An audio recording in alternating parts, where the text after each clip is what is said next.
Olha, gente, eu vou apresentar hoje, rapidamente, nossa proposta de estudo, tá? Eu botei deixa eu até ver como é que eu botei a ordem aqui, ó. Tá aqui na minha mãozinha. Eu coloquei como subtítulo dos nossos encontros, as fenomenologias políticas de Simone de Beauvoir e Hannah Arendt. Eu botei um pouco na ordem cronológica, as duas eram contemporâneas, sabe? Mas, tem uma espécie de cronologia na receptividade das obras. Então, por incrível que pareça, tem isso. Eu botei um pouco assim, mas posso até mudar depois o que seria a ordem de apresentação das duas. A minha ideia é pegar alguns textos das duas e confrontar os seus textos com essa articulação que as duas fazem muito bem, a relação entre mundo e liberdade. Todo mundo aqui que é de tradição heideggeriana, ou que já leu Sartre, sabe da importância do conceito de liberdade para as suas fenomenologias. Todo mundo tem uma noção, né? Para Heidegger, nesse tempo, ele chama de liberdade da existência. Depois ele diz que a liberdade é a essência da verdade. Por exemplo, da essência da verdade é um texto muito conhecido. Ele conjuga liberdade e verdade. Então, os deixar ser do ser aí é ele mesmo, a experiência primária da liberdade. Só que isso tem muitas nuances na obra dele. Quando você pega Ser e Tempo e ele pensa a liberdade da existência a partir da singularização do ser aí, então isso ainda ganha uma conotação existencial bem concreta. Então, a existência, ela torna-se livre quando ela se torna quem ela é, e assim por diante. Mesma coisa com Sartre. Você tem uma liberdade originária, que diz respeito à negatividade do para si. Você tem o fato de que o para si, como diz o Sartre, ele é uma explosão em direção ao mundo, que isso seria a intencionalidade de base do ser aí, do para si. E nessa relação explosiva, né, que ele transcende a si próprio, então ele está para além de si próprio. Nessa relação explosiva, que ele se relaciona com o mundo, ele assume o caráter de situação. Então, toda relação com o mundo é uma relação de situatividade ou situabilidade no mundo. E é exatamente por causa disso que o mundo ele tende a nos engessar. Isso exige que a liberdade primária do para si, ela se reconquiste em projetos de liberdade. Então, a liberdade ela tem que se fazer projeto, ela tem que se fazer transcendência concreta. É uma liberdade de ultrapassamento. Semestre passado, eu mostrei um pouco disso quando tematizei a Simone de Beauvoir, a liberdade de ultrapassamento. Então, esses autores que a gente poderia dizer assim, que levantaram a bola dessa relação, ambos vão conjugar liberdade e mundaneidade. Entende? Ambos vão conjugar. Quando isso vai para Simone de Beauvoir e para Hannah Arendt, há umas nuances importantes que essas duas mulheres vão colocar nessa relação. A primeira, da Simone de Beauvoir, é uma ressignificação radical da noção de alteridade. Então, a alteridade sartriana, ela vai sofrer uma transformação nos textos da Simone de Beauvoir. Sobretudo, naquele textinho que eu citei no semestre passado, por uma moral da ambiguidade. Ali, a liberdade do indivíduo, ela só acontece quando o indivíduo decide uma liberdade que implica a liberdade de toda a humanidade. O próprio Sartre vai mostrar, em Existencialismo e Humanismo, que o princípio ético do existencialismo estaria nessa escolha fundamental que implica toda a humanidade. Mas a Simone de Beauvoir ela dá uma cara para isso. É uma cara, ou seja, toda decisão existencial ou todo projeto fundamental, ela, ao escolher a liberdade, não escolhe somente a sua liberdade, escolhe a liberdade de todos os outros implicados no mundo. Então, tem uma relação entre mundaneidade, liberdade e alteridade na Simone de Beauvoir, que é muito clara. lá na frente da obra dela, ela vai se deparar com os movimentos feministas que se apropriaram do segundo sexo, que não é uma obra feminista, ela mesma diz. Ela não fez essa obra querendo ser feminista, querendo defender feminismo. Ela não tinha nenhum interesse em feminismo, ela diz isso. Lá na frente, ela começa a responder cartas de feministas do mundo inteiro. Então, uma feminista famosa na Alemanha, Alice Schweitzer, procura a Simone de Beauvoir. No início, ela queria entrevistar o Sartre. E ela chega na França e a Simone de Beauvoir foi muito seca com ela, porque ela estava com pressa para sair com o Sartre e estava lá aquela feminista alemã enchendo o saco do Sartre, sabe? Antes de entrar no elevador. Então ela foi meio seca, assim. Depois elas se tornaram amigas e ela escreveu um livro de entrevistas com a Simone de Beauvoir. A tradução, eu acho que é Simone de Beauvoir hoje. Acho que é isso. Simone de Beauvoir. Eu esqueci, eu tenho aqui, já li esse livro várias vezes. Esse livro é um livro só de entrevistas, e onde ela divide por temas e também uma sequência cronológica. Tem uma parte do livro que ela e o Sartre respondem juntos. E ela se diz devedora do Sartre. E é muito interessante, porque a entrevista depois se desdobra e ela pergunta, vem cá, mas você não está se sujeitando a um homem como Sartre e tal? Ela fala assim, não, minha relação com ele é de liberdade, e a minha dependência filosófica dele não é uma dependência que me torne sujeita a ele. Aí começa e tal. No meio do livro, ela vai falar sobre o conceito de situação e de mundo em Sartre. E ali está um detalhe legal. Ela chega e diz assim, o Sartre, com essa ênfase na liberdade, ele queria colocar no livro a situação e o mundo quase como um detalhe. E eu falei para ele, isso é impossível. Está falando de um ser e um nada. Isso é impossível. Você não pode pensar a liberdade sem a concretude da situação mundana. Ela falou assim, essa liberdade ainda é abstrata. Aí disse que ela encheu tanto o saco do Sartre que o Sartre tem uma sessão que ele tematiza exatamente isso, não seria nada. Mas dá para perceber, eu vou ver onde está primeiro esse livro, depois eu passo para vocês. Esse livro é um livro raro hoje em dia. Dá para perceber que a Simone de Beauvoir está dizendo exatamente o seguinte, no fundo, o Sartre não comprou com radicalidade em O Ser e o Nada o problema da materialidade histórica e situativa do mundo. Ele tem lá o conceito, ele desenvolve o conceito, mas não é o cerne do problema. O cerne do problema é sempre dizer que nós somos seres negativos e, portanto, indeterminados e impermanentes. E essa leitura, me desculpe, ela é perigosa. A gente faz isso com Ser e Tempo de Heidegger. Essa leitura é perigosa. Essa leitura é muito perigosa. Hoje eu diria, essa leitura é violenta. Ela não é só perigosa, não, ela é violenta. Ela beira a meritocracia. Ela beira a meritocracia. Quando ela não é meritocrática, uma meritocracia existencial. Entende? Eu digo assim, não, o Denis, ele é um ser situado, mas ele é um ser indeterminado.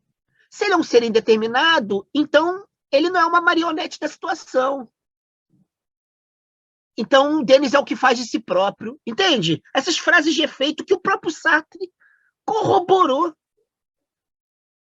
Sabe, para essa meritocracia existencial do que se chamou depois de existencialismo.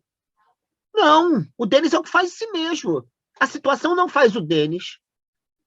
Por quê? Porque ele é um ser indeterminado e, portanto, impermanente. Somente pela má-fé e, portanto, pela inautenticidade, ele pode acreditar que a situação define quem ele é. Entende? Peraí. Entendeu? Peraí. O que a Simone de Beauvoir vai dizer, cara, no fundo ela está dizendo, você não entendeu o peso do mundo.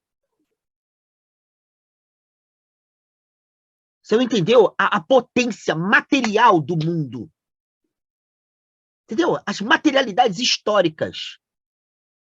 Se eu fosse fazer uma leitura que não é bem da Simone de Beauvoir, tá? Simone de Beauvoir é uma autora existencialista, ela defende isso, até o fim.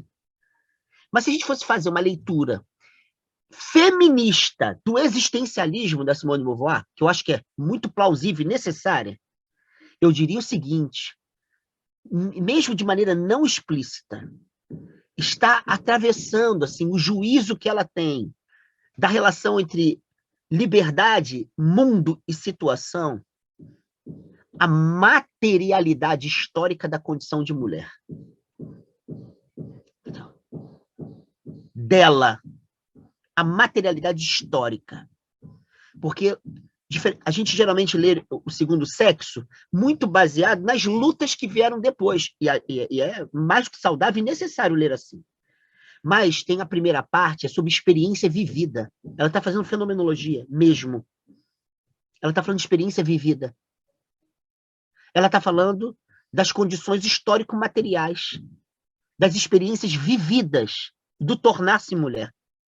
E quando ela abre o segundo tomo, antes da famosa frase ninguém nasce mulher, torna-se mulher, ela diz que ela vai falar da mulheridade, do feminino, não como arquétipo. E que vai falar do tornar-se mulher exatamente a partir das condições gerais, ela diz, e comuns do mundo histórico e da sociedade que fizeram da mulher se tornar essa fêmea.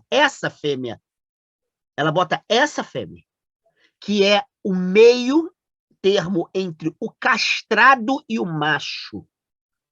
O castrado e o macho. Então, a primeira parte inteira são experiências vividas. E agora ela vai descrever a famosa descrição da mulher como o outro do homem. E aí ela vai pensar a má-fé da mulher dentro de um contexto de tornar-se essa mulher. E aí ela vai falar na mulher independente, que é o último capítulo, para falar de uma possibilidade de insubmissão e subversão desse tornar-se mulher como o outro do homem. Mas é muito legal, porque a primeira parte é a materialidade da experiência vivida da mulher. Materialidade. O que eu quero dizer com isso?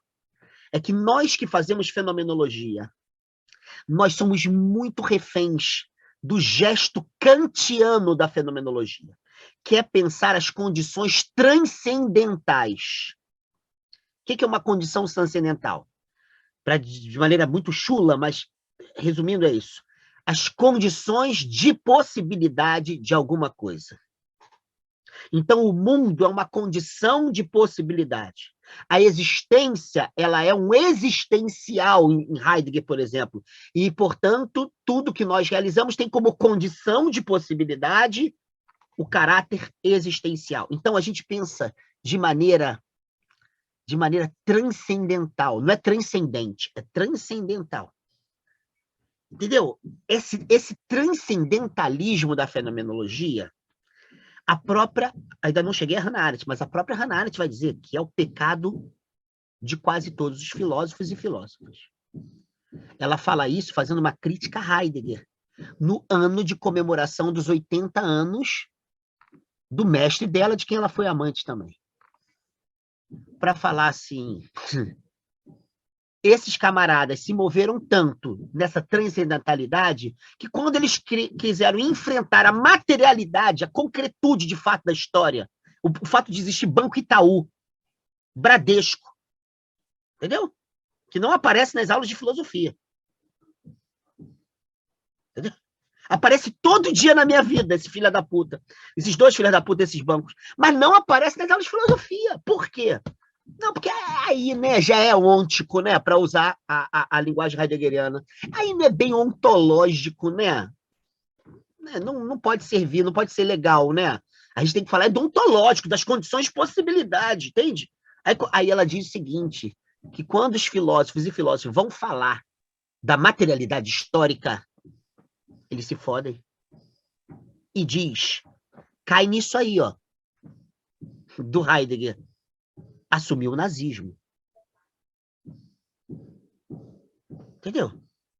Em outras palavras, gente, a gente faz uma fenomenologia ainda muito refém de Kant e de uma certa tradição metafísica. A gente faz fenomenologia sem materialidade. A materialidade é secundária. Materialidade aqui, se vocês quiserem, vou fazer referência a Judith Butler, Corpos que Importam, quando ela começa a perguntar sobre a materialidade da corporeidade, que parece que está nas mãos da biologia, decidir a materialidade do corpo. Quando ele fala, o corpo não é matéria, não é aquele ali concreto que a gente toca. E a Judith Butler faz questão de dizer, cara, essa pergunta não é sem fundamento, não. Porque a gente tende, na filosofia, a ficar falando de corporeidade que a gente não toca. Entende? E fica uma viagem na maionese do caralho. Desculpa o português. Mas do caralho não fica, senão a gente tocaria lá, né? Mas vai lá. Fica um negócio meio viagem, assim, cara. Ninguém toca aquela parada. E ela diz o seguinte, que é preciso pensar a matéria como materialização político-discursiva.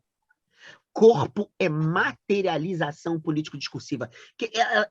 Para mim, isso é uma das caracterizações mais brilhantes, porque ela está dizendo, de fundo, que a gente não pode desvencilhar essa concretude que aparece na minha vista, no toque, sabe, no paladar, no cheiro.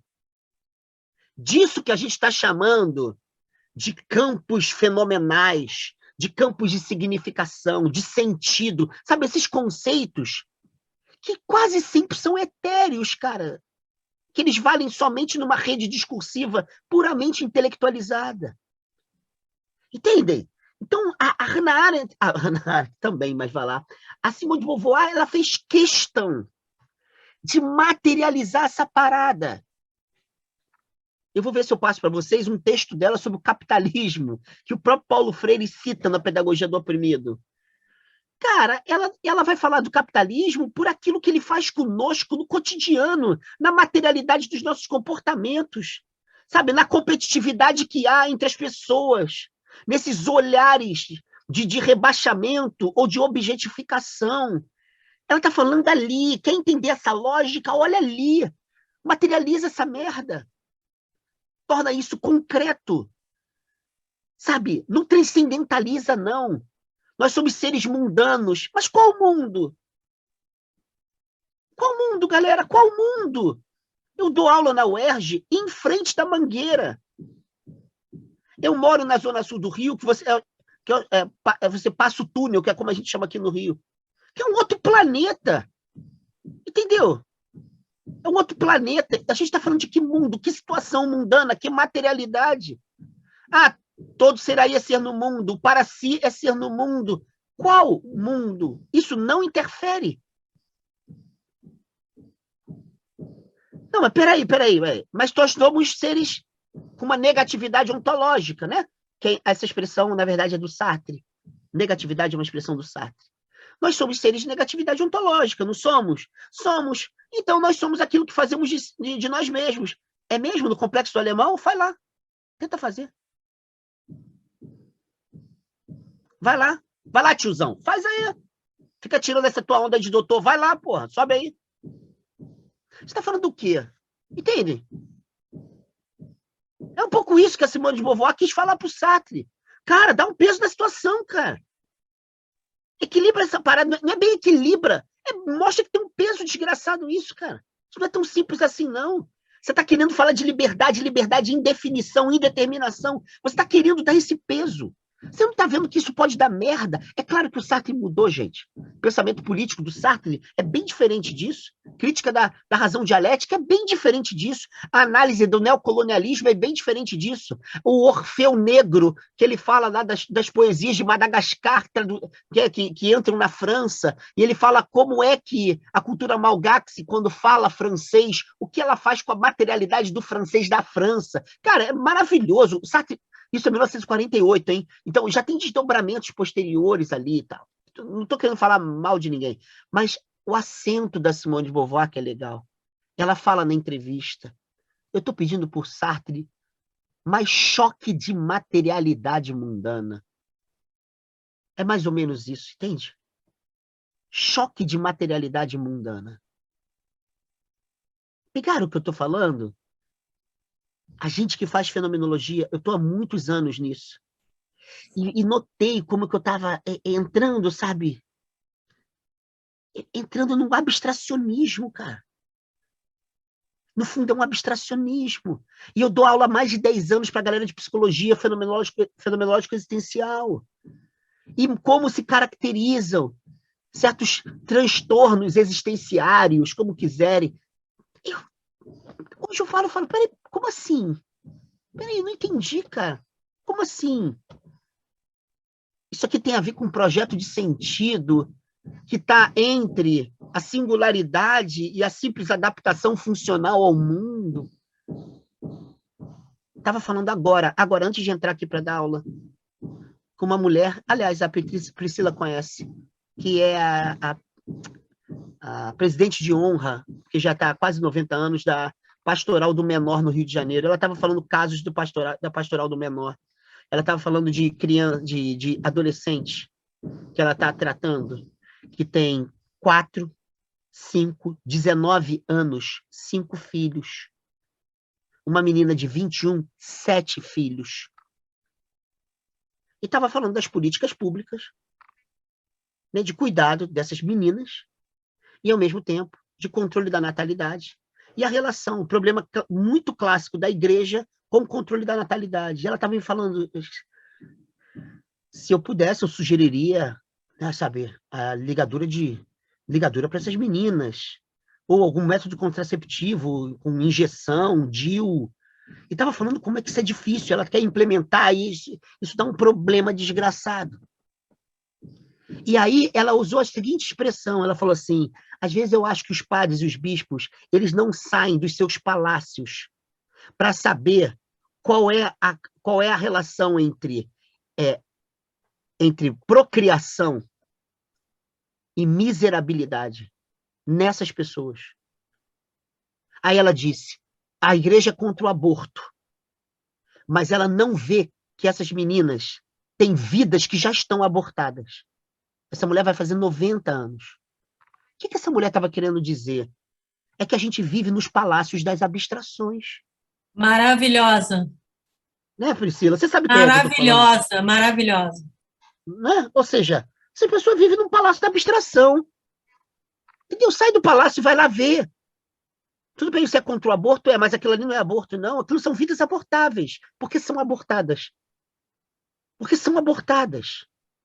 É vidas que não têm direito de viver, porque não terão vida. Entende? Mas, porra, mas se defende uma série... A gente faz isso com a fenomenologia. É isso que eu estou querendo dizer. Sempre que a gente fala de situação, o peso da negatividade neutraliza a situação. Entende o que eu estou falando? Sempre neutraliza. Sempre ridiculariza. Ah, sim, Kainan, né? No caso da Judith Butler, vidas que não são dignas de luto, portanto, são vidas que não podem ser vividas, né? É isso mesmo, são vidas abortadas, né? Mas a gente sempre, no pensamento existencial, majoritariamente no Brasil, enfatiza a negatividade e não a positividade do mundo. Entendem? E aí, no fundo, é uma meritocracia. A Catarina é o que ela faz de si mesma. Então, não é a situação que decide por ela, entendeu? É ela que decide o sentido dela na situação. Então, Catarina, você tá na merda? O problema é teu, cara. Você também, né? No fundo é isso. No fundo é isso, né? Você correu da angústia, não correu? Você tem que ter coragem para se angustiar. Se você tivesse coragem para se angustiar, você criaria um novo projeto de sentido, onde o mundo não seria mais o princípio normativo dos seus comportamentos. Caraca, como assim? Como assim? Entendem? Ou seja, a gente sempre... É como se essa negatividade da existência, ela, no fundo, a gente pensa que ela está fora. Ela sobra. Sabe? Ela não se miscui com essa materialidade mundana. Entende? Então parece que a gente tem um reservatório que a gente volta para lá e pronto. E a gente... O mundo não mais nos determina. Ontem eu estava vendo uma palestra do Zizek. O inglês do Zizek é pior do que o meu mandarim, mas é muito legal. O Zizek tem uma palestra. Na verdade, são várias falas dele sobre o mesmo tempo. Mesmo tema. É que ele agora ele tá defendendo não ser quem a gente é. Eu achei isso maravilhoso. Agora eu também vou começar a defender isso. Não para com esse negócio que a gente tem que ser quem a gente é. Não, não ser quem a gente é. E ele fala, são várias razões. Uma delas é um diálogo com Lacan, bem legal, assim. Mas ele está dizendo, assim, a ilusão no meio capitalista de que ser quem a gente é tudo que o capitalismo quer para que o capitalismo seja o que ele é. Então, ele está dizendo que a defesa da autenticidade faz parte do princípio escravocrata do capitalismo. Entende? Entendeu? Porra, é só você pensar da ideia de livre iniciativa, que está totalmente atrelada a você sair da sua zona de conforto e ser quem você é, entendeu? Imprimir no mundo as marcas da Valentina. Porra, esse mundo tá precisando das marcas da Valentina. Cara, e é muito legal ele falando, porque ele é meio debochado, sabe? O filósofo tem que ser debochado. Não pode ser. O cara não pode falar sério, né? Num mundo que tem que ser debochado, você não pode ficar falando sério. E aí ele tem um pouco de deboche, cara. Cara, e é maravilhoso. Ele falou, não, acabou esse negócio. Não é para ser quem a gente é. Cara, a gente tem que refletir isso. A gente tem que refletir isso. Entende? Porque, no fundo, a gente está pensando que tem uma zona. Muitas acham que eu vou falar, vou usar a linguagem bem metafísica. Tem uma região, uma zona da indeterminação que não se imiscui, sabe? Que não se mescla com esse mundinho merda que nos controla, entendeu? E a gente vai para lá, ouve a voz da negatividade e nasce dali um projeto. E a gente transcende esse mundinho perversinho da impessoalidade, da inautenticidade, e aí o Alexandre Flores. Valeu, parece que a Simone faz o Sartre parecer um coaching. Mas não precisa ler a Simone, não. É só ouvir o que a galera fala do Sartre. Você vê se você não é coach, cara. Não, é um coach do cacete, né, cara? É um coach, cara. Quando começa com aquelas frasinhas, né? Não importa o que fazem contigo. Peraí. Ô, Sartre, volta aí, velho. Não importa o que fizeram comigo? Pô, mas me estupraram, Sartre. Aconteceu agora. Estou pesquisando lá, né, prostitutas, né? Estou entrevistando as pessoas toda semana. Essa semana já entrevistei, hoje entrevisto de novo. Entrevistei uma menina trans, uma prostituta trans. Sabe? Vitória. Ela saiu de Barra Mansa do Rio de Janeiro e veio morar na capital, porque com 18 anos ela saiu na rua, para uma padaria, e tomou uma pedrada na cabeça. Sartre, vou botar para você. Sartre, não importa a pedrada que uma mulher trans tomou na cabeça. Importa o que a mulher trans faz com a pedrada que ela levou. Mas, Sartre, a situação histórica de transfobia leva essa menina a estar levando pedrada toda hora. A entrevista que eu fiz com essa menina, um dia eu vou ler para vocês. Porque ela começou a comentar. Essa menina não tem estudo, tá? Ela tem a capacidade de analisar a materialidade da sua situação. Fazer uma fenomenologia autobiográfica. Ela faz isso. E ela disse, cara, que as pedradas, elas não continuam só com pedras, elas continuam com olhares. E ela disse assim para mim, Alexandre, veja bem qual é o momento do dia que uma mulher trans se expõe à rua. É quase sempre no final da tarde até o final da madrugada. E aí ela disse o que os olhares fazem com ela. E o que ela começou a fazer com esses olhares.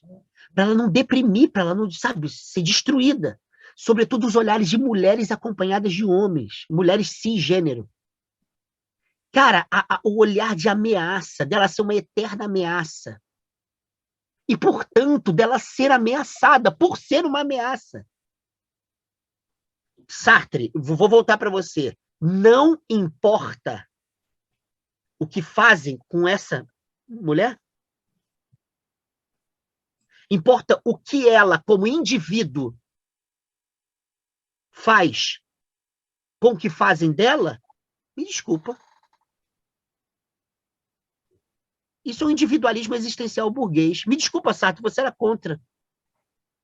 Você era contra a cultura burguesa. Mas, no fundo, a gente cai nisso. E não estou falando que o Sartre tenha querido dizer isso com essa frase. Eu estou dizendo que essa é uma frase estilo coach, que ela, se não for circunstanciada e relativizada, ela cai nisso que eu estou dizendo.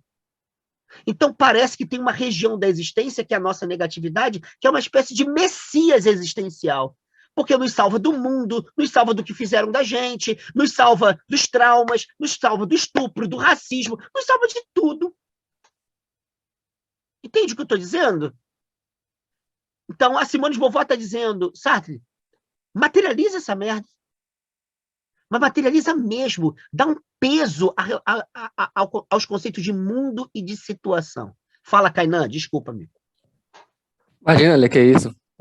Ale, eu tenho duas dúvidas. A primeira é referente àquilo que você frisou no curso anterior, né, da singularidade, que diz respeito, parece que o devir não chega e a estabilidade ela vai se sedimentando a cada vez mais e se sedimenta, e é aquilo que parece que o Nietzsche fala, que o deserto só cresce, e o devir não chega, se sedimentou mesmo.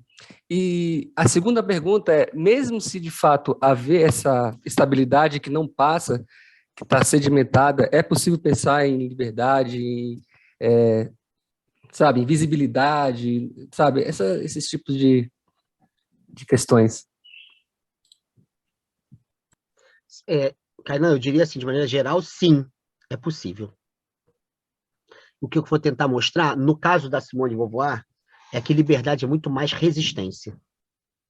E é uma resistência que não se resume ao indivíduo. Ela atua...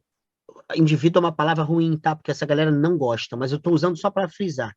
Indivíduo tem a ver, nesse caso, com a categoria do liberalismo político moderno, apesar do conceito não ser moderno. Então, essa galera abomina isso, o Sartre abomina, tá? A Simone de Beauvoir abomina também, a Hannah Arendt também abomina. Então, eu vou usar essa categoria. Apesar da liberdade ser exercida individualmente, sempre está em jogo nela, através dela, a coletividade, sempre. Para Simone de Beauvoir, você não tem como separar. Para Hannah Arendt, você não tem como separar. Não existe possibilidade, entende? Então, isso mostra que, em situações de opressão, o mundo, portanto, a situação é materialmente opressora, a liberdade ela deixa de ser um ponto de partida e passa a ser um exercício.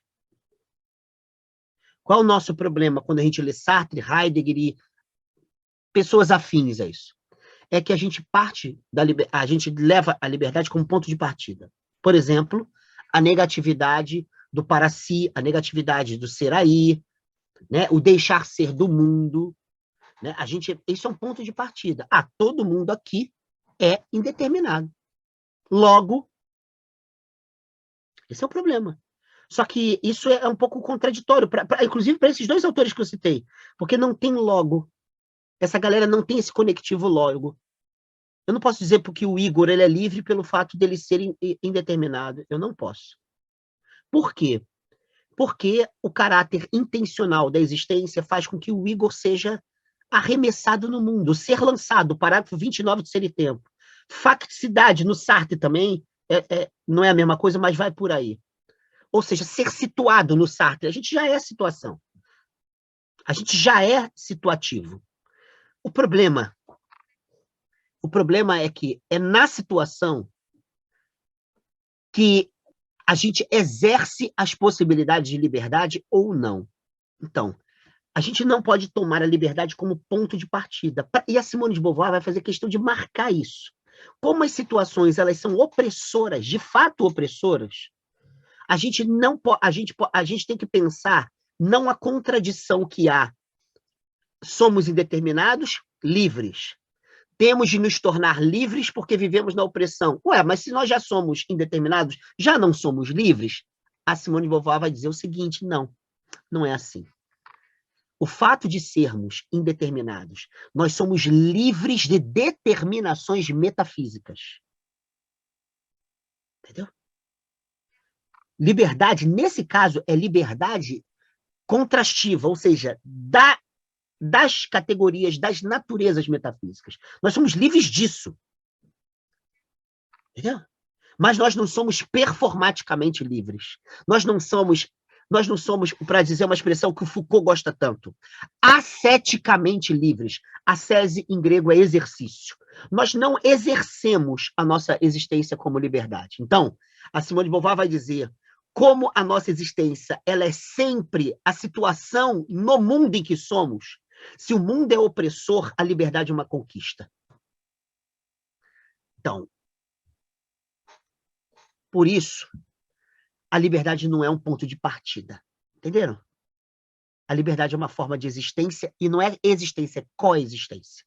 Porque o que está implicado, o que interessa para ela é a relação entre a materialidade da situação, o exercício da liberdade e a afirmação da liberdade de todos os outros e outras. Então, é sempre uma liberdade de coexistência. Sempre. É sempre uma liberdade. Por exemplo, é muito legal isso para ela, é muito próximo do Camus. O Camus diz, no Homem Revoltado, acho que eu já dei esse texto aqui para vocês, o Homem Revoltado. Já dei, teve um semestre, alguns anos, não falei? Acho que é Nix, não foi Nix? Você estava no curso de Camus, não estava? Eu estou enganado. Nix foi embora. Mas se alguém tiver, me avisa. Porque eu acho que eu dei aqui um pouco do Homem Revoltado. No Homem Revoltado, ele inicia falando que ele usa uma situação bem pequenininha, mas é bem fácil de entender, que a pessoa está sendo humilhada todos os dias, por exemplo, numa fábrica, numa empresa. E os colegas falam assim, caramba, cara, o chefe está te humilhando todos os dias. Você não vai falar nada, não? E a pessoa fala assim, cara, se eu falar alguma coisa, eu tenho 2 filhos. Minha esposa está desempregada. Eu tenho que levar esse dinheiro para casa. E o cara continua humilhando. Digamos que o rapaz seja negro. Um dia, o cara vai lá e tem um insulto racial, uma injúria racial. Fala assim, porra, seu macaco, faz essa merda direito. Cara, aí o Camus, que era argelino, que sofreu o racismo pela via da xenofobia na França. É muito interessante isso. Ele diz que nesse dia há alguma coisa de inegociável nele que aparece em meio a esse insulto. E que ele é capaz de abrir mão até do dinheiro, do sustento da família. E ele fala, foda-se. Daqui para frente, não. E ele diz não. Nesse momento surgem 2 experiências.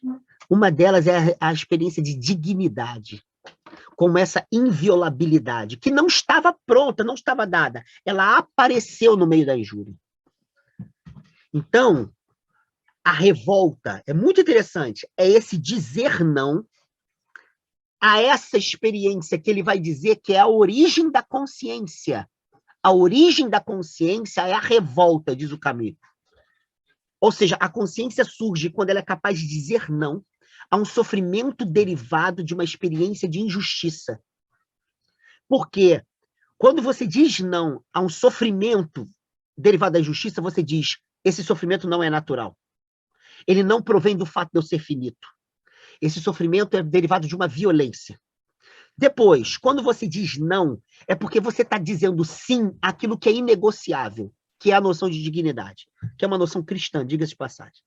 E aí, o Camus diz uma coisa, que ao dizer não e ao afirmar a dignidade para além do não, essa pessoa ela não está somente afirmando a sua dignidade, ela está afirmando a dignidade de todas as vidas sujeitas à injustiça. Então, ele usa essa expressão. A revolta, ela funda uma metafísica da solidariedade. Ele diz isso. Claro, que é uma expressão que não tem rigor filosófico, ele só está querendo assinalar para o fato de que toda revolta individual ela é universal. Entende? A Simone de Beauvoir está funcionando num registro muito próximo a isso. Portanto, Você não consegue pensar em liberdade, que é simultaneamente, singular e universal, simultaneamente. Você não consegue pensar isso sem a materialidade das situações mundanas. Se você tirar isso, não há liberdade. O que você há é o a priori ontológico de que não somos metafisicamente seres determinados. Só. Mas isso não garante o exercício da liberdade. Pegaram? Então, por que eu fiz toda essa volta? Para chegar lá, olha, a Simone de Beauvoir está falando com uma feminista alemã e está dizendo que ela se preocupou muito com a obra do Sartre, porque ela poderia desmaterializar a situação e o mundo. E poderia pensar uma liberdade desencarnada. Entendem? No fundo, a gente pensa as liberdades na fenomenologia de maneira muito desencarnada. Sabe, alguém daqui me escreveu ontem, não sei se está presente aqui, a Ana que me escreveu ontem, não sei. Ela me escreveu com o interesse de fazer um TCC no Instituto Dasein, relacionando clínica, fenomenologia e pobreza. E ela estava pensando pobreza no sentido da miserabilidade econômica, por exemplo. Cara, e eu falei para ela, isso é difícil na fenomenologia. Eu vou voltar a falar isso. Isso é difícil na fenomenologia. O Sartre fala sobre a relação de ser e ter. O Heidegger tem um texto chamado Da Pobreza, que eu não vou nem comentar, que é uma pobreza muito mais afeita aos místicos medievais. Entendeu? Não é uma pobreza derivada da injustiça e das condições mundanas de existências em estado econômico de miserabilidade. Hannah Arendt diz sobre a Revolução, a comparação da Revolução estadunidense, né, e a Revolução Francesa, e o problema da vida econômica na Revolução Francesa. E ela fala do problema da pobreza, da miséria, como condições da violência que estava presente na Revolução Francesa, que foi diferente, muito diferente da Revolução Estadunidense. E ela fala rapidamente que é muito importante cuidar do que ela chama de questão social. Social são as questões ligadas à organicidade do corpo, portanto, as questões econômicas. Ela diz que é muito importante para garantir as condições de exercício da liberdade, mas ela não se aprofunda. Entende? Talvez seja a maior que tenha falado sobre isso, é a Hannah Arendt. E aí eu falei para essa né, aluna aqui do Instituto, eu falei, olha, seria interessante você ler a galera que está tematizando pobreza, miséria na América Latina, sobretudo, e fazer uma analítica fenomenológica disso, e pensar a questão dos desdobramentos clínicos e dos modos existenciais que são condicionados por essa situação específica, porque isso não há. Peraí, cara, a gente faz fenomenologia e a gente faz clínica fenomenológico, hermenêutico, existencial, não é isso? Dasein análise é isso, no fundo. Então, no Brasil, tem 30 milhões de pessoas na merda, da merda, da merda. Econômica e social. Entendi. Como é que isso não faz parte das nossas reflexões, das nossas publicações? Entende o que eu estou querendo dizer? Não chama atenção, mas a gente diz que a gente é ser mundano, a gente diz que a gente é condicionado historicamente, não é determinado, é condicionado. A gente não diz isso? Como é que a materialidade da miséria não faz parte da nossa analítica fenomenológico mundano existencial? Como é que a gente não pergunta, né, numa clínica ligada, por exemplo, a instituições públicas, hospitais públicos, clínicas públicas, né, UPAs e tal, como tem no Rio de Janeiro, né, muita gente da psicologia trabalhando ali. Como é que a gente, na academia, não faz uma reflexão muito óbvia? O que acontece com, aqui, a Rose, que trabalha aqui em casa, tem uma filha que se trata com uma psicóloga da rede pública. Ela mora em Austin, que é a Baixada Fluminense, Nova Iguaçu. Não preciso falar das condições materiais dessa pessoa. Qual é a relação disso com aquilo lá? Qual é a relação disso que a gente está estudando com aquilo lá? Quase sempre nenhuma. O único fato da gente falar que a gente é condicionado mundanamente. Sim, tudo bem, mas como são as condições existenciais da fome, Entende o que eu estou falando?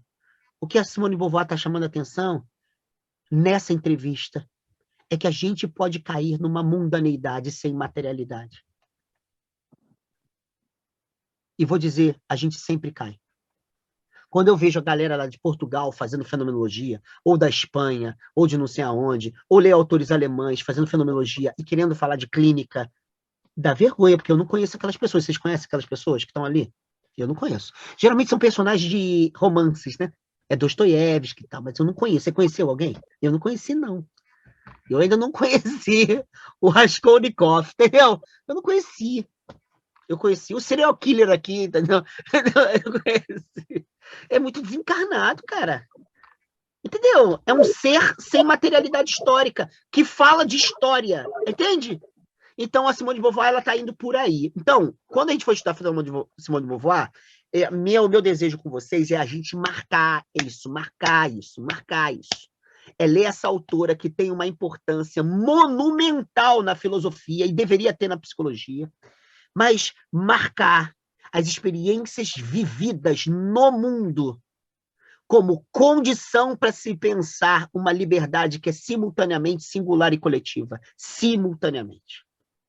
Então, uma fenomenologia política da Simone de Beauvoir, ela pressupõe a ênfase na materialidade, no peso do mundo. No peso ontológico, se vocês quiserem, no peso hermenêutico, se vocês quiserem. Entendem? Pegaram o que eu estou dizendo? E com certeza que a gente vai ver muitas limitações nela também. Né? A própria Judith Butler, que tem comentários muito bons a Simone de Beauvoir, ela, quando chega um momento, ela diz tchau. Ela fala, não dá mais. Tem certas materialidades, por exemplo, que certos conceitos que ela não operou, e se operou, operou de maneira muito superficial, tem certas materialidades que ela não viu o peso. Ela não viu o peso da noção de raça, por exemplo. Ela não viu o peso, entendeu? Ela não viu o peso da orientação sexual. Sartre chegou a ver um pouco, ela não viu. Ela não viu. Mas ela toca na mulher lésbica, mas ela não viu o peso da relação entre gênero e orientação sexual, sabe? Na normalização de um espaço de opressão. Ela não viu isso. Ela pensou as artimanhas da má-fé numa existência lésbica, e ela pensou muito bem, mas ela não viu o peso disso para a constituição de um mundo de lesbofobia, ela não viu. Então tem limites, é claro. E seria legal a gente terminar esse semestre sabendo o seguinte, que toda fenomenologia é profundamente limitada. Para a gente não exigir de alguém o que esse alguém não pode dar, e para a gente também relativizar as pretensões metafísicas, que significa abarcar o todo através da própria fenomenologia. Não. Fenomenologia é precária, sempre precária. Sempre precária, sempre não vai dar conta do todo, não vai dar conta. Por outro lado, então, para pensar uma outra pegada fenomenológica que também vai ter uma centralidade no conceito de mundo enorme, é a Hannah Arendt. Ela é uma das minhas prediletas, eu a amo profundamente. Então eu tenho que dizer isso para vocês. Eu gosto muito da Simone de Beauvoir, mas eu gosto muito mais da Hannah Arendt. Eu acho que ela tem muito a oferecer ainda, tá? Então, fala, Luiz. Fala, meu amigo. Eu também gosto muito da Hannah. Mas ainda na Simone, o curso vai em algum momento também passar por a questão da velhice, sim, que ela também se debruçou bastante e tal. E eu vejo uma forte relação, né, com como a liberdade vai se esvaindo pelas limitações da gente se tornando velho. Mas, assim, não sei se é uma ligação direta, não sei se você vai abordar isso, eu queria saber. Perdão, eu não ouvi o final, só o final. Não, que ela pensou muito sobre também a velhice, e para mim a velhice é uma das coisas que vai tirando a liberdade, na medida em que as restrições, né, biológicas vão aparecendo. E queria saber se você vai também passar por aí de falar sobre o que ela falou sobre velhice e tal. Eu gosto desse livro, para mim é o melhor livro de velhice que já se escreveu em filosofia. tem um outro que eu gosto muito, chama Sobre a Velhice, do Cícero. E ela chega a citar um pouco, mas eu tenho esses dois, eu gosto muito dos dois. Mas eu diria o seguinte, eu não sei se eu vou chegar lá, porque o que ela diz é que as restrições biológicas não são determinações existenciais. Por quê? É da relação com as restrições biológicas que a gente entende como nosso mundo condiciona a nossa velhice. Por exemplo, a ideia de que, diferentemente do que diz Políbio, que é um texto que a Hannah Arendt cita, o Políbio diz o seguinte, que quanto mais velhos nós nos tornamos, mais as novas gerações nos enxergam como ancestrais. Aí ele cria uma frase conhecida, devemos ser dignos do nosso passado. E devemos ser dignos dos nossos mortos. Essa frase é que orienta a noção de autoridade em Hannah Arendt. Esse pensamento, essa frase não, esse pensamento. A Hannah Arendt, a Simone de Beauvoir, ela está vendo que no nosso mundo, dificilmente nós nos tornamos ancestrais, entendeu? Ancestrais vivos, entende? E geralmente a nossa relação com os nossos mortos não é a relação que o Políbio estava dizendo sobre com os mortos. Significa que a senioridade não faz parte mais do nosso envelhecimento. Entende? A senioridade. Entendeu? Pelo contrário, tem a ver com desgaste e tem a ver com a fuga do devir. É isso que ela está descrevendo no problema da velhice. É claro que não é só isso, mas eu estou dizendo que é o fio condutor. Se a gente conseguir chegar lá um pouquinho do texto, a gente tematiza, mas eu não sei, porque a gente tem muita coisa para ver nela, sabe? Conceitos mesmo, assim, as obras pelas quais a gente vai passar, né? Eu vou ler com vocês o primeiro capítulo do Existencialismo e Sabedoria das Nações, que é foda, que é um texto, assim, que é equivalente ao existencialismo e ao humanismo do Sartre, só que ela não está dando palestra, entende? Então, ela está escrevendo de uma outra maneira, ela está falando do conceito de responsabilidade como o conceito central da noção de existência, ela está falando sobre a oneração ontológica que a noção de negatividade traz consigo. É muito bom esse texto, né? Então, esse texto já vai demandar algum tempo para a gente dar conta dele. Então, não sei se a gente vai chegar, a gente vai passar para uma moral da ambiguidade, né, que a gente falou um pouco semestre passado, eu vou entrar nos outros capítulos que eu não entrei, a diálogo que ela tem com o Hegel, com o Stalin, com a União Soviética, com a situação das mulheres, ela cita isso já ali, década de 1940, antes de o Segundo Sexo. Quero ler com vocês uns pedaços do Segundo Sexo e o texto dela sobre capitalismo, entende?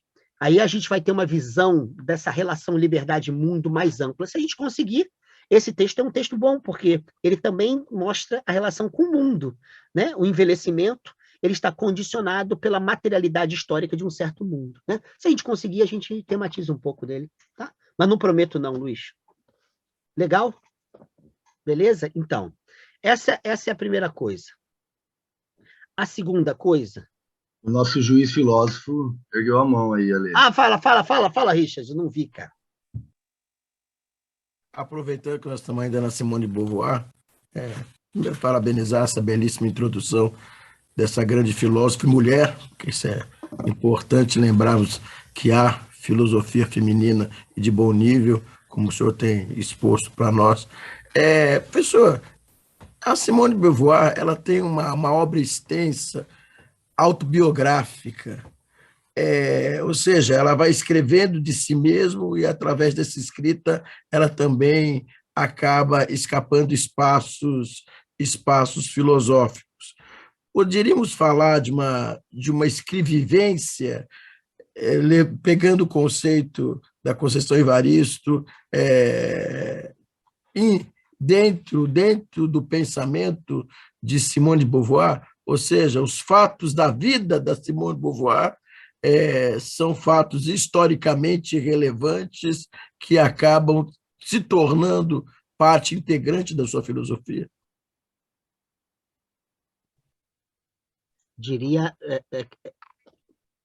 para Conceição Evaristo, ela disse isso numa conferência, o escrevivência está ligado a uma escrita que teria essa pegada não filosófica no sentido ocidental do termo, mas uma pegada problematizadora das condições de existência das mulheres negras. Ela fez questão de marcar isso. Tem até uma aluna minha que está fazendo uma tese de doutorado, que é sobre escritas decoloniais de si, baseados exatamente no Foucault e na Conceição Evaristo. Então, isso foi um tema sério para a gente. Será que como é que ela faria para se apropriar do escrevivência e tirar do contexto da resistência negra aqui que está pensando a Conceição Evaristo? Então, eu diria o seguinte, e eu apoiei essa minha aluna, que é branca, a deslocar esse conceito, mas dizendo que a matriz semântica desse conceito, ele está à conta de resistências negras, de escritas e resistências negras, mas que a gente pode deslocar isso, por exemplo, para escritas indígenas, para escritas candomblecistas, para certas escritas que tenham a experiência biográfica como eixo de resistência. Então, a gente estava discutindo exatamente isso. Nesse sentido, esse segundo sentido, eu acho que é isso mesmo. Eu diria que é totalmente correto. Ela faz filosofia quando faz biografia. Ela sempre faz filosofia quando faz biografia.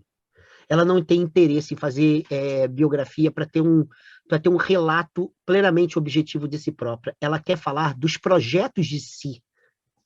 E a escrita faz parte do projeto de si. Ao escrever sobre si, o projeto de si dela está em jogo. E ao escrever sobre si, está em jogo a relação entre os seus projetos de sentido e as suas relações mundanas. Então, é muito legal, assim, quando ela conta a relação com Sartre, quando ela conta os desafios do Sartre. O Sartre transou com a irmã dela, né? E ela conta isso. O que aconteceu com a existência dela, porque eles tinham essa relação. A gente chama de relação aberta, eles não chamavam assim. Eles dizem que eles tinham uma relação que era essencial e as relações não essenciais. A relação essencial entre eles. Então, eles tinham uma relação de durabilidade e de uma temporalidade durável entre si. Eles tinham isso. E tinha uma multiplicidade de outras relações que não tocavam nesse projeto que eles consideravam essencial, que era o projeto de amor entre eles.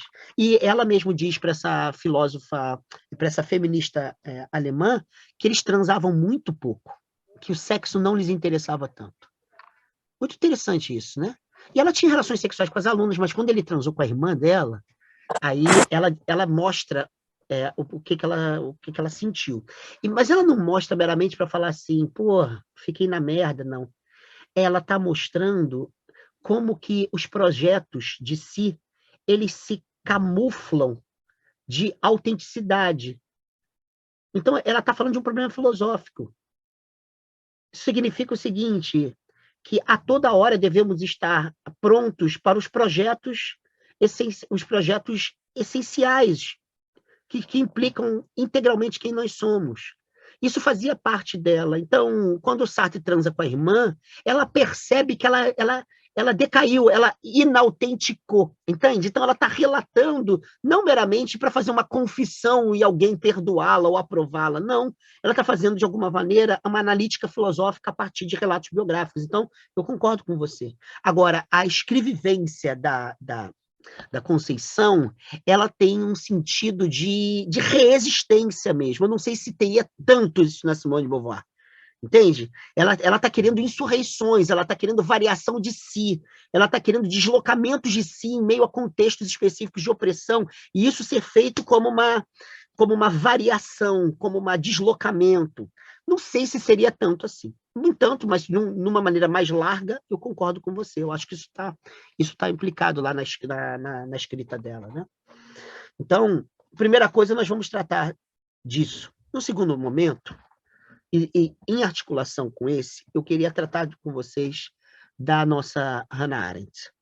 Há muitas maneiras de estudar Hannah Arendt. Muitas, muitas, muitas, muitas. No Brasil, a gente entendeu a Hannah Arendt majoritariamente como uma amante do Heidegger, sabe? É alguém bem interessante. Foi aquela filósofa que o Heidegger os pega, né? Uma visão extremamente escrota, machista e extremamente violenta, porque a Hannah Arendt por si mesma não aparece. Ela sempre aparece a partir do Heidegger. Ela sempre aparece como outro do homem, como diria Simone de Beauvoir. Sabe? A gente não vê autonomia no seu pensamento e grandeza. Então, eu estava num congresso há muitos anos na UERJ, um congresso internacional que Casanova organizou, e uma mulher, não sei agora de onde era, uma professora, deu uma palestra sobre Hannah Arendt, e um alemão perguntou para ela, um alemão heideggeriano perguntou para ela, e aí ela fez uma pergunta à professora, e aí eu me lembro até hoje a reação dela, ela falou assim, a Heideggerian, oh no, tipo um heideggeriano perguntando, ih, tô fodida.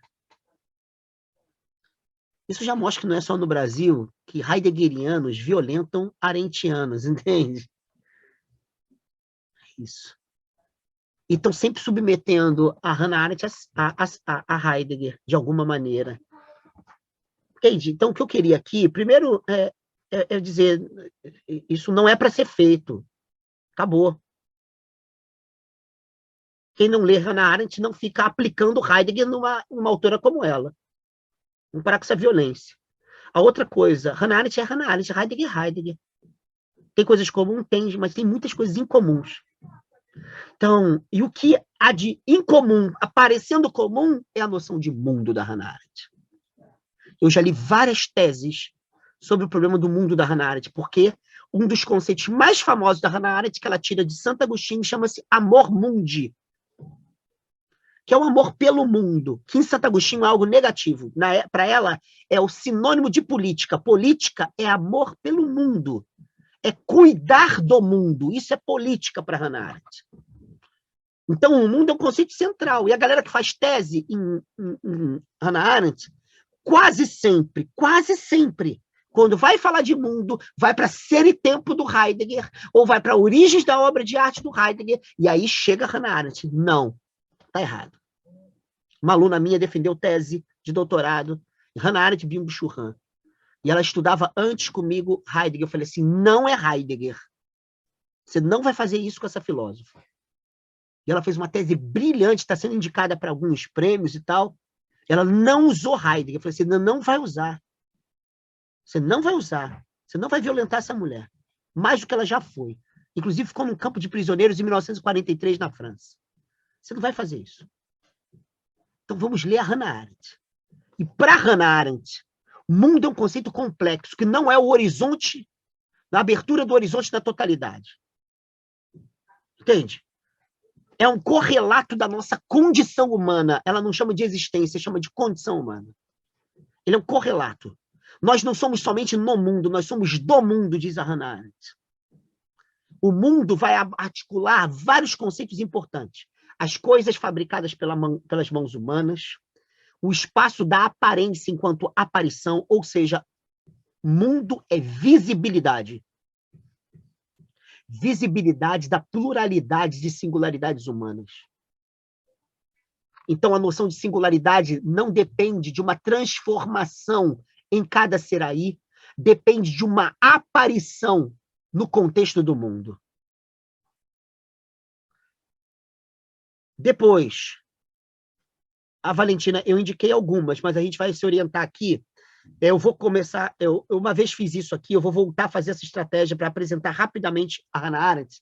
Eu vou ler com vocês o último capítulo do livro A Promessa da Política, que é um capítulo que ela é espetacular, são 4 páginas. É um negócio de gênio.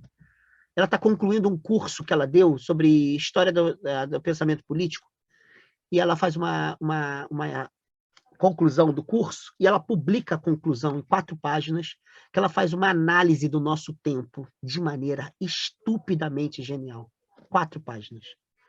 Então, aonde tem a psicologia do deserto, Kainan, também tem um texto com mais riqueza de informação no O que é política, que ela vai falar sobre psicologia do deserto. Eu vou tocar nesse texto, mas eu vou entrar com vocês no A Condição Humana. A Condição Humana é a obra-prima dela. A gente fala Ser e Tempo de Heidegger, A Condição Humana de Hannah Arendt. Ali é uma coisa genial. A gente vai entrar, sobretudo, no capítulo 2, no capítulo 5, que é onde trata da noção de mundo, de fato. E onde trata dos conceitos de ação e de discurso. Então, o mundo ele é condicionado pelo discurso, pela ação, que não é a discursividade de ser e tempo. Essa rede, essa semântica múltipla que é o mundo, que estruturado por uma rede de significação, que em qualquer comportamento do ser aí é um comportamento que sinaliza a discursividade do próprio mundo. Não é bem isso na Hannah Arendt, é uma outra discursividade. Então nós vamos estudar esse conceito e pensar como é que política é cuidar do mundo, em que sentido é isso? E o mundo ele é composto por ação. E o atributo mais importante da ação para Hannah Arendt é a liberdade. A liberdade só se dá na ação. Ninguém é livre a priori. É sempre no mundo e do mundo que a noção de liberdade faz sentido. Entende? Então, nós vamos estudar esse complexo. A Hannah Arendt é um complexo. Um complexo mesmo, ela tem uma multiplicidade de elementos que a gente vai ver, são muitos detalhes. Mas uma das coisas importantes nesse conceito é que o mundo ele é espaço de visibilidade. Quem somos, quem os outros são, se revelam no discurso e na ação. Então, é o quem, é a revelação do quem. Então, a Hannah Arendt faz uma fenomenologia do mundo que é brilhante. E, nesse sentido, eu concordo com ela. Ela faz uma crítica a Heidegger muito séria. O mundo, para Heidegger, é sempre subtração. Ele é uma visibilidade que subtrai. Porque o mundo é sempre, para usar a expressão que o Casanova gosta, sedimentação. Sedimentação epocal, sedimentação da significância como rede de significados, é sempre sedimentação. E essa sedimentação ela é homogeneizadora, ela oculta a multiplicidade de sentidos dos fenômenos em geral. Então, mais do que isso, quando você lê parágrafo 27 Ser e Tempo, que diz lá sobre a impessoalidade, diz que na impessoalidade, isso é muito sério, a gente é o outro, mas o outro não é ninguém. Ou seja, a noção de alteridade, a noção de outro, se identifica com a noção de ninguém. Ser outro é não ser ninguém. O mundo, enquanto espaço histórico sedimentado lá de Ser e Tempo, ele nos faz ser ninguém. Ele subtrai-nos e subtrai os outros. É a ditadura do impessoal, como diz Heidegger, que é a ditadura do ninguém. Para Hannah Arendt, isso é impossível. Onde há mundaneidade na sua plenitude fenomenológica, o que há é revelação da pluralidade de singularidades interdependentes. O que acontece vai ser o contrário. O que ela vai chamar de não mundo ou ausência de mundo. Nós, por exemplo, estamos no mundo da ausência de mundo, vai dizer ela. É exatamente por perda de mundaneidade, que nós podemos nos tornar ninguém. Porque a mundaneidade, ela, quando afirmada fenomenologicamente, ela jamais é o âmbito do ninguém. E como diz a Hannah Arendt num texto genial chamado O que é Filosofia da Existência, a parte que ela critica Heidegger e depois ela defende Karl Jaspers, que foi o orientador do doutorado dela. Aliás, ela é muito apaixonada apaixonada filosoficamente pelo Karl Jaspers até o final da vida. É impressionante, assim. O respeito, as cartas que os dois trocam, é espetacular, assim. Mas tem uma parte que ela faz uma crítica a Heidegger que é impressionante. Impressionante. Ela diz, para Heidegger, é preciso suspender o mundo para eu ser quem eu sou. Porque o mundo me subtrai. E ela diz assim, como assim? Isso é antipolítico. Porra, Hannah Arendt, alguém falou pro Heidegger isso. Porra, galera, fala para dessas análises também para a galera do que estuda Heidegger. Isso é antipolítico, Heidegger. Isso é antipolítico. Isso é um gesto bem moderno. Quer dizer que eu tenho que, de alguma maneira, suspender o mundo para me reinserir no mundo sem ser refém do mundo, para eu ser eu mesmo. Como assim? O mundo é lugar de subtração? Por que que o mundo não é condição de aparição? Aparição plenamente de quem somos. E não aparição distorcida da impessoalidade. Entende? Portanto, envolver-se com o mundo e alienar-se de si, Heidegger pergunta a ela. Não. E eu quero mostrar isso aqui. Política tem a ver com cuidado do mundo. Porque cuidar do mundo é cuidar para que a pluralidade de singularidades e singulares que só se dão na pluralidade, elas tenham um caminho comum, mas jamais homogêneo. Luiz, você ia falar, meu amigo? Não, eu ia só fazer um comentário que até já esqueci. Eu ia só fazer um comentário que eu acho que até já esqueci, que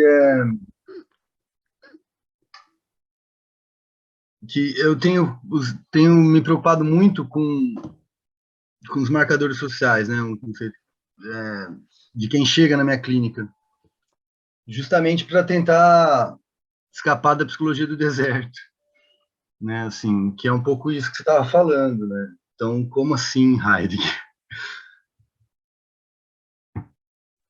Cara, acho que você está muito certo. Ontem eu estava dando aula, tem uma faculdade do Pedro II, o Colégio Pedro II é um instituto federal. Ele criou uma faculdade, já tinha criado há muito tempo, voltou agora. E uma faculdade de filosofia, de humanidade. São 4 faculdades. Filosofia, sociologia, história e geografia. Com ênfase decolonial. Então, você entra pelo Enem. Mas eles fizeram uma coisa, a galera fez uma coisa tão maneira, cara. Quase todo mundo que está estudando com a gente é muito pobre. É de periferia, a maior parte negra, sabe? Então, a gente está realmente vendo ali, a gente está em contato com aquilo, cara. Então, as histórias que a galera passa ali, a galera está querendo estudar filosofia. Mas as histórias, cara, você vê que os conceitos da filosofia, eles não encaixam tipo Lego. Eles não conseguem encaixar nessa galera. E essa galera, a galera que tem ensino médio, portanto, mas tem uma condição, assim, são condições de muita degradação. Então, ontem, por exemplo, teve a tentativa de suicídio de um dos garotos que tem uma síndrome dessas raras, que só foi diagnosticado com 18 anos, ele com 20 anos começou a ter, sabe, a querer se matar. A família não tem dinheiro para pagar a condução do garoto ir para a faculdade. A gente quer conseguir um auxílio lá para ele, uma bolsa para ele. Eles não têm dinheiro para nada, para comprar um remédio. A gente está vendo como é que vai fazer isso, para pagar o tratamento do garoto. Cara, é de um desconhecimento. A família não tem conhecimento de nada, de SUS, de nada que você imaginar, cara. Entende? Então, quando você ouve aqueles lugares, o que você está ouvindo para Hannah Arendt são mundos desmundanizados. Porque a visibilidade plena dessas pessoas foi negada. Então, não é o mundo que é culpado pela negação, é a desmundanização que produz a negação. Entende? Então, ao falar de ser no mundo, você está falando de quê, cara? Você está falando de um âmbito que está escalonado em redes de invisibilidades e visibilidades, onde não se pode ser. Ou seja, você tem uma desontologização na estruturação dos mundos desmundanizados. Como é que você vai fazer uma clínica onde fala ser no mundo, e mundo é uma coisa tão óbvia assim? Não é óbvio assim, cara. Se a gente não identificar as condições de desontologização, a gente vai atender a quem? A gente não vai atender a ninguém. A ninguém.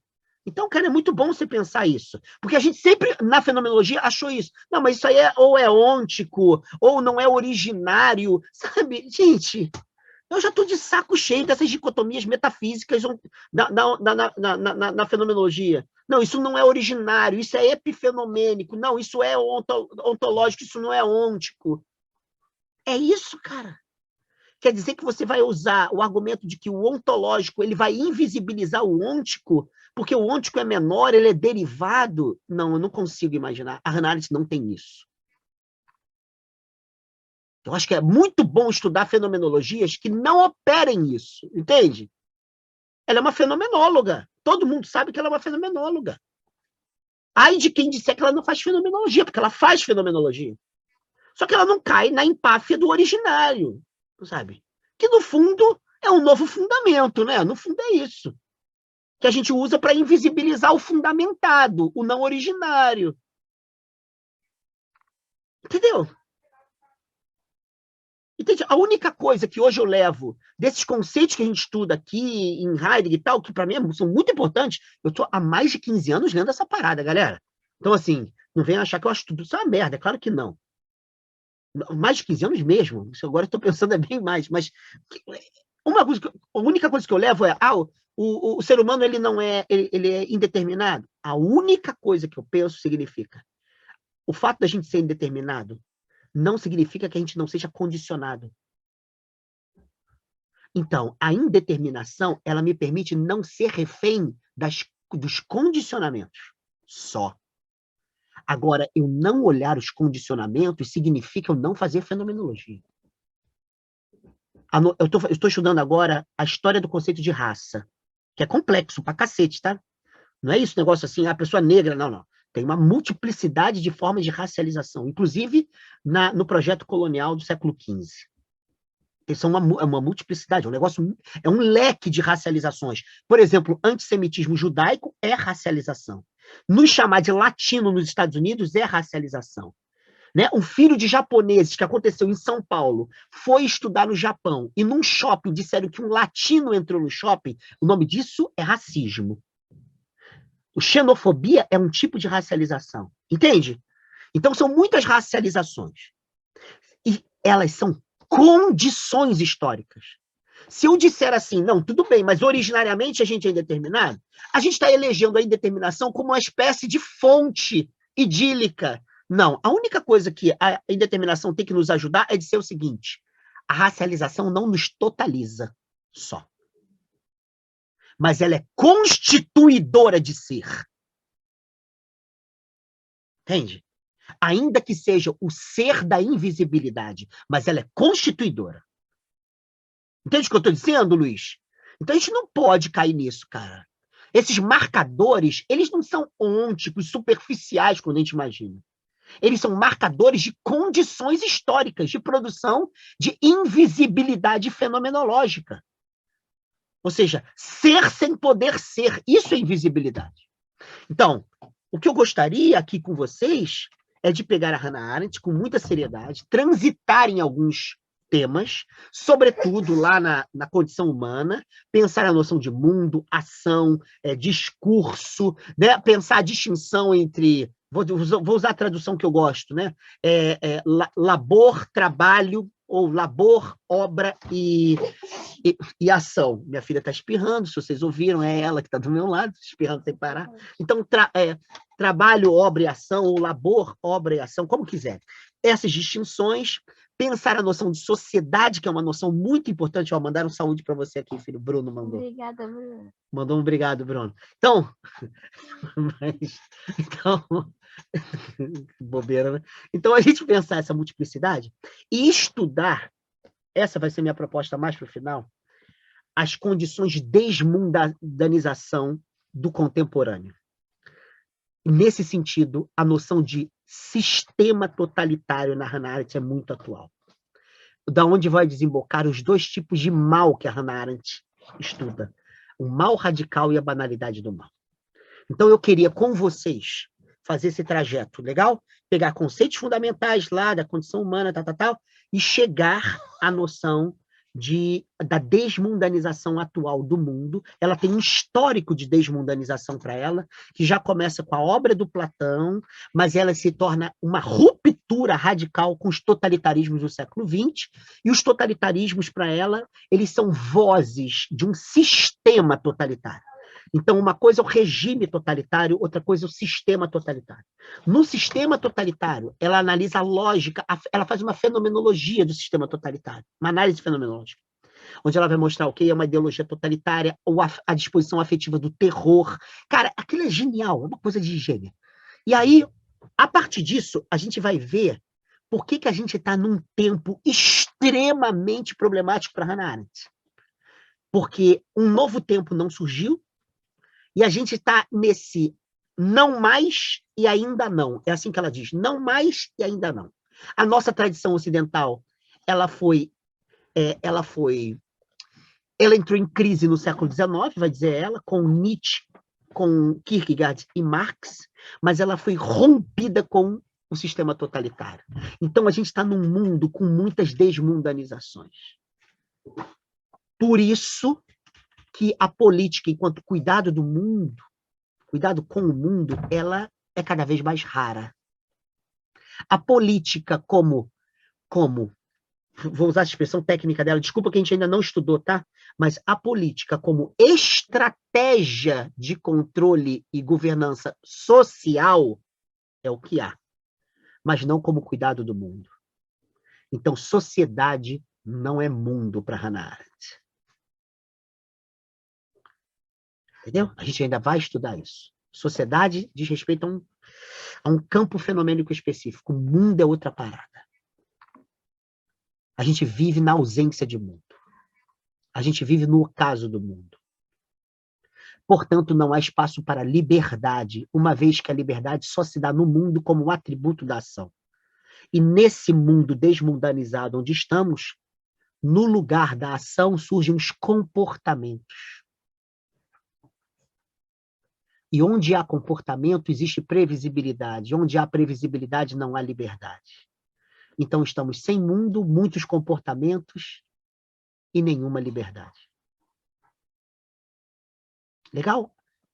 A gente vai ver isso nesses 11 encontros que vem. E o bicho vai pegar, galera, porque são duas mulheres sinistras, o bagulho é louco, entendeu? Não tem caôzinho aqui não, tá? Então, não esqueça esse negócio. Ah, mas Heidegger disse. Deixa Heidegger dentro da estante. Ou dentro do armário. O Heidegger tem que voltar para o armário, entendeu? Bota Heidegger no armário. A gente tira ele do armário no outro momento. Mas agora, Heidegger no armário. Tá? Vamos tirar Simone de Beauvoir e Hannah Arendt do armário. Legal? Beleza, galera? Vai ser todo mundo bem-vindo, bem-vinda. Vai ser um privilégio estar aqui. E eu espero que a minha aula seja menor. A gente ter, tipo, 1 hora e 10 de aula, o resto a gente vai discutir. Vamos discutir. Trazer o que vocês quiserem e tal.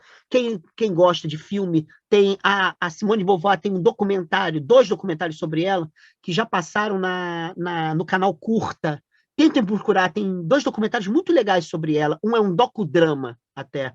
E tem um excelente filme, que ganhou muitos prêmios, o filme Hannah Arendt, que tem no YouTube. Deem uma olhada lá, tanto nos documentários quanto na Hannah Arendt. E tem um documentário da Hannah Arendt na NetNow, que tem a participação da Judith Butler. Se vocês acharem, vejam esse documentário, é 1 horinha, ou 54 minutos, uma coisa assim. É maravilhoso. Valentina, tem grupo do WhatsApp, a Nix fez o grupo. Tá? Richard, você ia falar, meu amigo? Professor, rapidamente, são só 2 questões.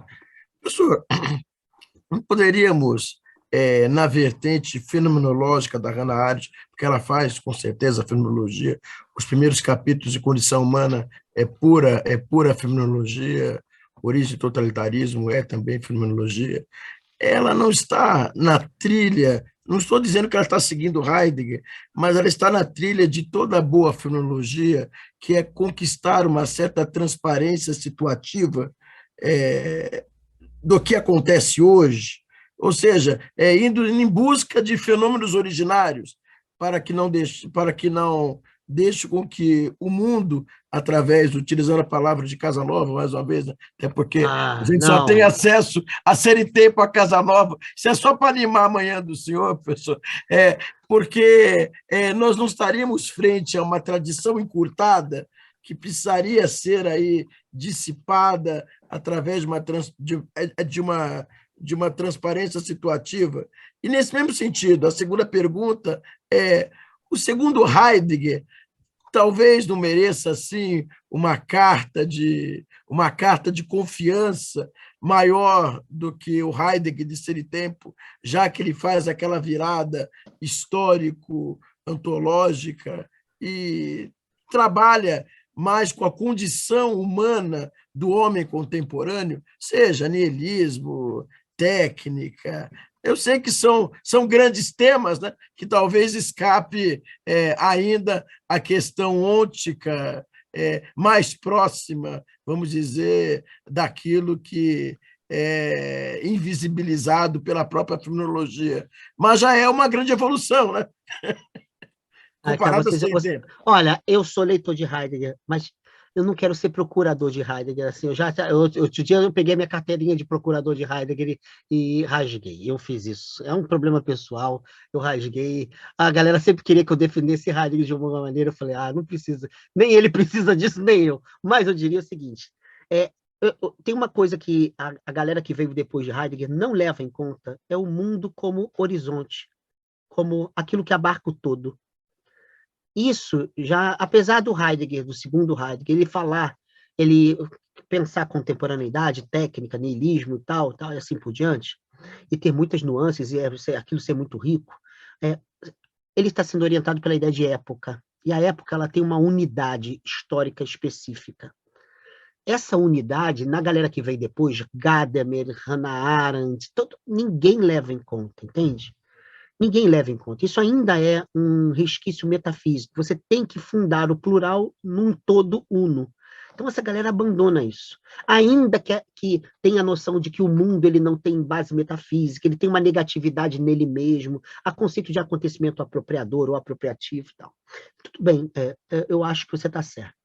Você está certo. O que eu diria é que a Hannah Arendt faz isso só quando ela pensa a história entre filosofia e política. Ela faz uma análise histórica da perda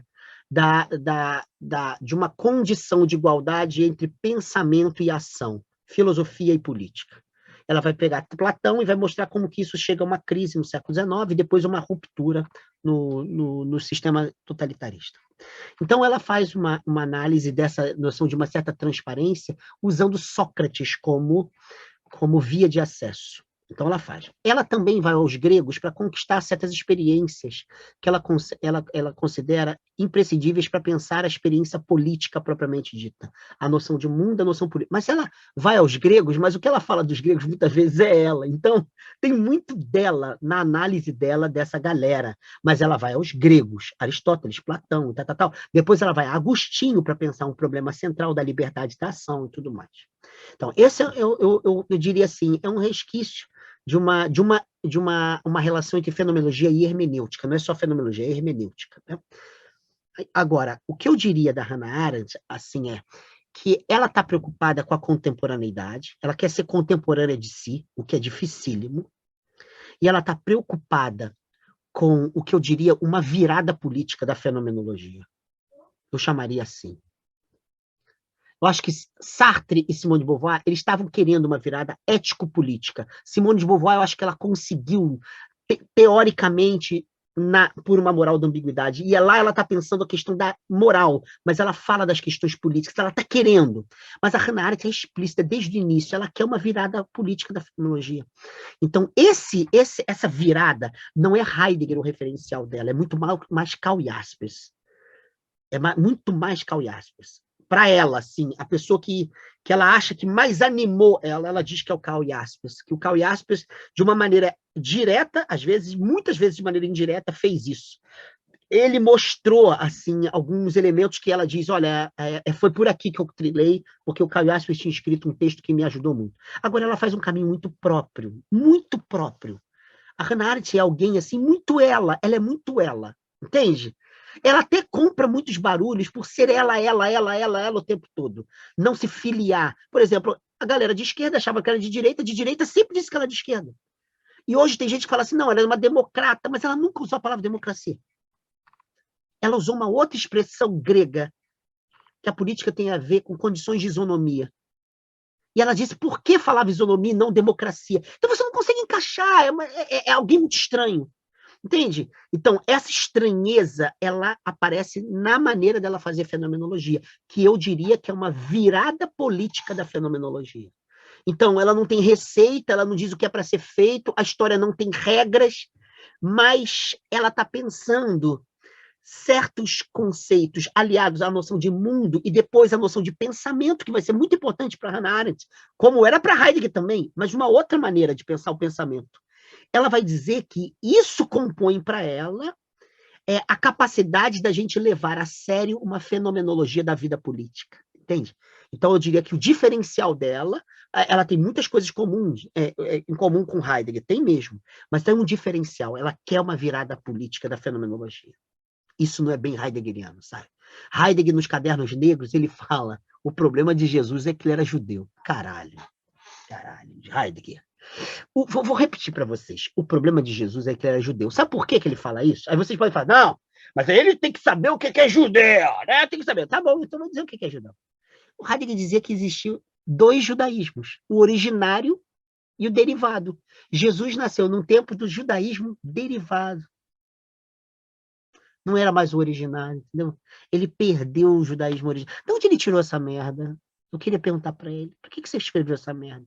Então, o Heidegger, mesmo depois dessa virada, ele ainda se move com esse originário que faz ele julgar. O originário da Hannah Arendt não é o originário do Heidegger, eu diria, Richard. Da fenomenologia dela, o que a gente pode, entre aspas, falar que é originário, expressão que ela não usa.